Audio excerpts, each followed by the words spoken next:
আমি আমি হচ্ছে আসছি রয়্যাল প্লাম হোটেলে। এই হোটেলের হচ্ছে সিঙ্গেল রুম নিয়েছি একজনের জন্যই, শুধু আমার জন্য। সুন্দরই আছে ওদের হচ্ছে সার্ভিস প্লাস হচ্ছে পরিবেশ, ক্লিননেস, সব কিছু মিলিয়েই সব পারফেক্টই।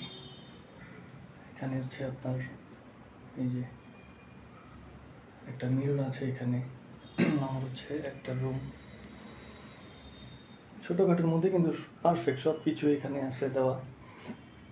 আপনারা চাইলে আসতে পারেন রয়্যাল প্লাম। এখানে একটা টিভি দেওয়া আছে, প্লাস হচ্ছে একটা চেয়ার টেবিল, এখানে লাইট আছে দুইটা, ফ্যানও আছে এসি সহ, এসির সাথে একটা সিঙ্গেল বেড। এরপরে হচ্ছে যে ওয়াশরুম, এটা ওয়াশরুমের গেট, ওয়াশরুমটাও অনেক ক্লিন, খুবই ভালো, পারফেক্ট এখানে। প্লাস হচ্ছে আপনার হাউসকিপিংয়ের লোক আসে, খুবই ভালো বিহেভিয়ার। প্লাস ওনাদের যে ম্যানেজার ওনারও ব্যবহার ভালো ভালো এখানে। এটা হচ্ছে সিলেট রয়্যাল প্লাম হোটেল। আমি আসছি মূলত একটা পরীক্ষা দেওয়ার জন্য, এখানে রিভিউ দেখে আসছিলাম, ভালো, খুবই ভালো।